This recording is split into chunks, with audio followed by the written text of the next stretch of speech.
나이가 들면 저절로 어른이 될 줄 알았습니다. 불혹이라는 마흔이 넘으면 세상 어떤 일에도 흔들리지 않고 타인의 무례함쯤은 웃어넘길 수 있는 여유가 생길 거라 믿었죠. 하지만 현실은 어떤가요? 운전 중 갑자기 끼어드는 자동차에 육두문자가 튀어나오고 직장 상사의 말 한마디에 며칠 밤을 설칩니다. 가까운 사람에게 상처 주는 말을 내뱉고는 뒤돌아서서 자책하기 일쑤죠. 몸은 컸는데 마음은 여전히 7살 아이 그대로인 것 같아 괴롭습니다. 우리는 흔히 이런 모습을 보며 성격이 나쁘다거나 속이 좁다고 스스로를 비난합니다. 하지만 뇌과학자들은 다르게 말합니다. 이것은 당신의 성품 문제가 아닙니다. 그저 당신의 뇌가 감정이라는 야생마를 다루는 기술을 아직 배우지 못했을 뿐입니다. 성숙함은 세월이 가져다주는 선물이 아닙니다. 그것은 고도로 훈련된 뇌의 효율적인 작동 방식입니다.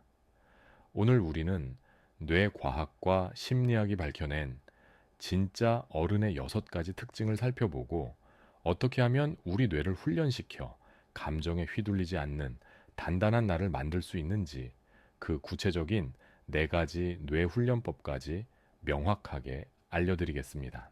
우리가 막연하게 동경하는 성숙함의 실체는 무엇일까요? 쉽게 말해 내 머릿속의 이성인 전전두엽이 감정인 변연계라는 야생마의 고삐를 꽉 쥐고 있는 상태입니다. 지금부터 말씀드릴 6가지 특징을 들으시면서 내 마음속 고삐는 누가 쥐고 있는지 한번 점검해 보시기 바랍니다. 첫째, 기분이 태도가 되지 않습니다. 누가 내 신경을 긁었을 때 미성숙한 뇌는 반사적으로 반응합니다. 마치 무릎을 치면 다리가 올라가듯 기분 나쁘면 바로 화를 냅니다. 하지만 성숙한 뇌는 브레이크 성능이 좋습니다. 기분은 날씨처럼 수시로 변한다는 걸 알기에 흐린 날씨라고 해서 남들에게 비를 뿌리지 않습니다. 지금 당신의 기분은 당신의 행동을 결정하고 있나요? 아니면 당신의 가치관이 결정하고 있나요? 둘째, 타인의 행동 이면에 숨은 두려움을 봅니다. 누가 나에게 까칠하게 굴면 보통은 저 사람 나 무시하나라며 발끈합니다. 세상의 모든 일을 나를 중심으로 해석하는 유아적 사고방식입니다. 하지만 성숙한 사람은 한 발짝 물러서서 봅니다. 저 사람이 나한테 화난 게 아니라 지금 뭔가 사는 게 힘든가 보네. 겁먹어서 짖는 강아지 같구나. 상대를 적으로 보지 않고 아픈 사람으로 보는 눈이 분노를 연민으로 바꾸는 뇌의 기술입니다. 셋째, 자신의 불완전함을 쿨하게 인정하고 책임집니다. 많은 사람이 미안해라는 말을 죽기보다 싫어합니다. 뇌가 실수를 공격으로 받아들여 방어 기제를 작동시키기 때문입니다. 또 일이 잘못되면 부모 탓 세상 탓을 하며 책임을 회피하려 하죠. 하지만 진짜 어른은 자신과 자신의 행동을 분리할 줄 압니다. 내가 바보 같은 선택을 했네 라고 생각하지 난 바보야 라고 생각하지 않습니다. 그래서 실수를 지적받아도 내가 착각했네요. 내 책임입니다. 라고 담백하게 말합니다. 자존심을 세우는 것보다 진실을 아는 게 더 중요하니까요. 넷째, 독심술을 기대하지 않고 명확하게 소통합니다. 말 안 해도 내 맘 알겠지. 가까운 사이일수록 우리는 이런 착각에 빠집니다. 그리고 상대가 몰라주면 섭섭해하죠. 성숙한 어른은 내 머릿속과 상대의 머릿속이 와이파이로 연결되어 있지 않다는 걸 명확히 압니다. 그래서 원하는 게 있거나 서운한 게 있으면 퀴즈를 내는 대신 침착한 말로 설명합니다. 그게 서로를 덜 피곤하게 만드는 가장 지혜로운 방법임을 알기 때문입니다. 다섯째, 완벽함 대신 충분함을 선택합니다. 끊임없이 더 높이를 외치는 세상에서 완벽주의자는 90점을 받아도 나머지 10점 때문에 괴로워합니다. 하지만 성숙한 사람은 깨닫습니다. 완벽한 직업, 완벽한 배우자, 완벽한 인생은 없다는 걸요.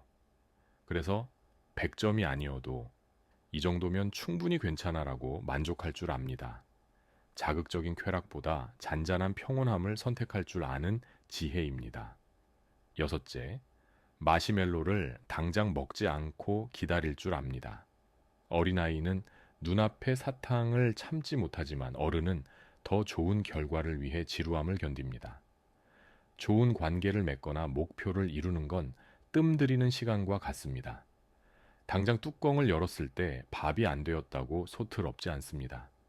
지금은 힘들지만 곧 좋은 결과가 올 거야 라는 믿음으로 묵묵히 버티는 힘이 있습니다. 이 6가지 특징을 들으면서 혹시 마음이 무거워지셨나요? 나는 하나도 해당 안 되는데 이번 생은 글렀어 라며 자책하고 계실지도 모르겠습니다. 하지만 걱정하지 마세요. 오늘 제가 드리고 싶은 진짜 희망적인 메시지는 바로 이겁니다. 이 특징들은 태어날 때부터 정해진 성격이 아닙니다. 이것은 뇌가 세상을 다루는 습관이자 기술입니다. 뇌과학의 대전제인 신경가소성 뉴로플라스티시티에 따르면 뇌는 죽을 때까지 변합니다. 우리가 헬스장에서 덤벨을 들며 근육을 키우듯이 뇌의 특정 부위를 자극하는 훈련을 한다면 누구나 몇 살이든 성숙해질 수 있습니다. 그렇다면 구체적으로 어떻게 뇌를 훈련해야 할까요? 오늘부터 당장 써먹을 수 있는 과학적으로 검증된 4가지 실전 훈련법을 소개합니다. 마음만 먹는다고 사람이 달라지지는 않습니다. 의지는 감정의 영역이라 쉽게 고갈되지만 시스템은 이성의 영역이라 지속 가능합니다. 자, 이제 뇌의 회로를 물리적으로 바꾸는 4가지 훈련법 시작합니다. 1단계 감정 브레이크 훈련 90초의 법칙입니다. 화가 머리끝까지 치솟을 때 우리 뇌는 비상사태를 선포합니다. 편도체가 사이렌을 울리고 아드레날린과 같은 스트레스 호르몬을 온몸에 뿜어내죠. 이때 이성은 마비됩니다.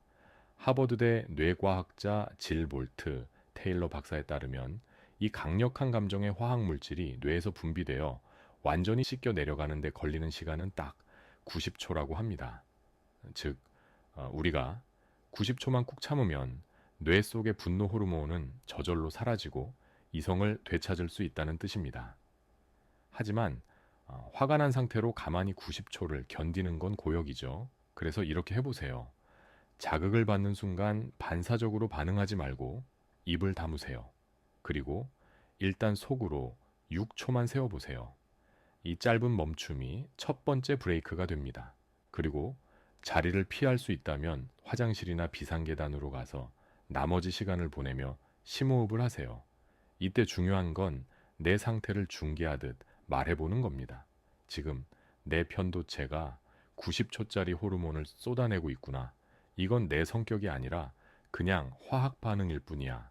이렇게 감정을 객관적인 생리현상으로 바라보는 순간 당신은 감정에 휩쓸리는 사람이 아니라 감정을 관찰하는 사람이 됩니다. 2단계 관점 전환 훈련 제3의 카메라 기법입니다. 갈등 상황에서 우리는 1인칭 시점에 갇혀 억울해 짜증나라는 감정에 허우적댑니다. 이때 뇌의 시각 정보를 강제로 바꿔줘야 합니다. 심리학에서는 이를 자기 거리두기라고 합니다. 가장 강력하고 확실한 방법은 스마트폰을 활용하는 것입니다. 집에 혼자 있을 때 삼각대를 세워두고 화가 나거나 우울해하는 내 모습을 스마트폰으로 5분만 찍어보세요. 그리고 그 영상을 다시 돌려보세요. 화면 속에 나는 더 이상 내가 아닙니다. 그저 화난 사람 A일 뿐이죠. 저 사람 표정이 왜 저럴까? 어깨가 잔뜩 굳어있네. 마치 영화 속 등장인물을 보듯 나를 타인처럼 관찰하게 되는 순간 뇌의 감정 처리 부위 활성도가 뚝 떨어집니다. 내가 지금 화낼 상황이 아니구나. 내가 좀 과했네. 라는 객관적인 판단이 가능해지는 것이죠.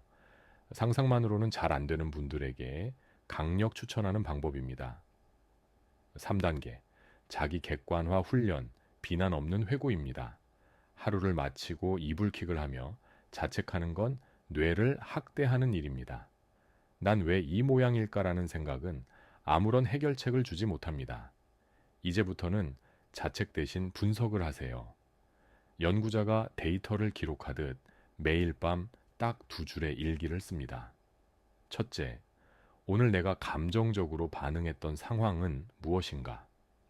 둘째, 내일 같은 상황이 오면 어떻게 다르게 행동할 것인가? 예를 들어 상사의 지적에 욱했다가 아니라 지적을 공격으로 인식해 방어 기제가 작동했다라고 적고 대안으로 내일은 지적을 받으면 일단 알겠습니다라고 말하고 90초를 기다리겠다라고 적는 식입니다. 실수를 내 인격의 결함이 아니라 수정 가능한 데이터로 처리할 때 뇌는 비로소 성장을 시작합니다. 4단계 보상체계 재설정 충분함의 선언입니다. 완벽주의는 뇌가 설정한 목표값이 비현실적으로 높아서 영원히 만족을 얻지 못하는 상태입니다. 늘 목마른 상태죠. 성숙한 뇌를 위해서는 보상의 기준점을 우리가 직접 낮춰줘야 합니다. 일을 시작하기 전 어디까지가 충분한 상태인가를 미리 정해두세요. 그리고 그 지점에 도달하면 의식적으로 작업을 멈추고 스스로에게 말해줍니다. 이만하면 충분해, 잘했어. 처음에는 불안하겠지만 스스로에게 충분하다는 도장을 찍어주는 연습을 해야 합니다. 남들이 뭐라 하든 내가 정한 기준으로 만족을 느끼는 것, 이것이 자존감을 지키는 가장 확실한 방법입니다. 자, 여기까지 들으신 분들 중에 이런 의문이 드는 분도 계실 겁니다. 우리 할머니는 뇌과학의 뇌자도 모르시는데 정말 여유롭고 어른스러우신데 반대로 산전수전 다 겪고도 오히려 마음이 더 좁고 독해진 사람도 많던데. 맞습니다. 이것이 바로 인생의 미스터리이자 뇌과학의 핵심입니다. 똑같은 고난과 풍파를 겪어도 어떤 사람은 지혜라는 열매를 맺지만 어떤 사람은 도끼라는 가시를 품게 됩니다. 도대체 그 차이는 어디서 오는 걸까요? 뇌과학적으로 보면 고통이라는 엄청난 에너지가 뇌에 가해졌을 때 그 에너지가 흐르는 방향이 달랐기 때문입니다. 마음이 강팍해진 사람들의 뇌는 고통을 공격으로 받아들였습니다. 세상이 나를 괴롭혔어. 다시는 당하지 않겠어. 이렇게 생각하면 뇌의 편도체는 방어벽을 높게 쌓습니다. 타인을 적으로 간주하고 자신을 지키기 위해 공격성과 냉소라는 갑옷을 입게 되죠. 이것은 뇌가 선택한 슬픈 생존 전략입니다. 반면 훈련 없이도 저절로 성숙해진 분들의 뇌는 고통을 공감으로 연결했습니다. 나만 아픈 게 아니구나. 저 사람도 나처럼 힘들어서 저러겠구나. 자신의 아픔을 통해 타인의 아픔을 깊이 이해하는 연민의 회로를 강화한 것입니다. 이분들은 의식적인 훈련은 몰랐지만 삶의 경험 속에서 이미 제3의 카메라와 충분함의 선언을 수없이 실천해 오신 뇌과학의 고수들인 셈입니다. 하지만 우리 대부분은 고통 속에서 마음이 좁아지고 독해지기 쉽습니다. 방어하는 것이 우리의 본능에 더 가깝기 때문입니다. 그래서 우리에게는 의식적인 연습이 필요합니다. 굳이 겪지 않아도 될 시행착오를 줄이고 고통이 도끼가 아닌 지혜가 되도록 뇌의 길을 터주는 것. 그것이 바로 오늘 우리가 90초를 참고 카메라로 나를 찍어보는 이유입니다. 오늘 내용을 정리하겠습니다. 진짜 어른은 감정이 없는 로봇이 아닙니다. 감정보다 가치관을 선택하고 타인을 이해하며 자신의 불완전함을 인정하는 사람입니다. 그리고 이 모든 것은 타고난 성품이 아니라 90초의 법칙, 카메라 기법, 분석적 회고, 충분함의 선언과 같은 도구들로 훈련할 수 있는 뇌의 기술입니다. 마지막으로 지금껏 예민하고 감정적인 자신의 모습 때문에 괴로웠던 분들에게 꼭 드리고 싶은 말씀이 있습니다. 당신의 뇌는 잘못되지 않았습니다. 우리의 뇌는 본래 행복하기 위해서가 아니라 생존하기 위해서 진화했습니다. 숲속에서 맹수를 피하기 위해 과민하게 반응하고 즉각적으로 화를 내야만 살아남을 수 있었던 조상들의 유전자가 당신에게 남아있을 뿐입니다. 당신은 지극히 정상적으로 생존 본능에 충실했던 겁니다. 하지만 이제 우리는 맹수가 없는 도시에 살고 있습니다. 그러니 과거의 자신을 비난하지 마십시오. 이제 그 낡은 생존 본능을 내려놓고 현대사회에 맞는 새로운 소프트웨어를 천천히 설치해 나가면 됩니다. 한 번에 되지 않아도 괜찮습니다. 뇌는 쓰는 만큼 반드시 변하니까요. 오늘 하루 누군가 당신을 화나게 한다면 속으로 6초만 세어보는 건 어떨까요? 여러분의 뇌가 조금 더 편안하고 단단해지기를 응원합니다. 오늘 내용이 도움이 되셨다면 구독과 좋아요 부탁드립니다. 오늘도 스스로에게 친절한 하루 보내세요. 감사합니다.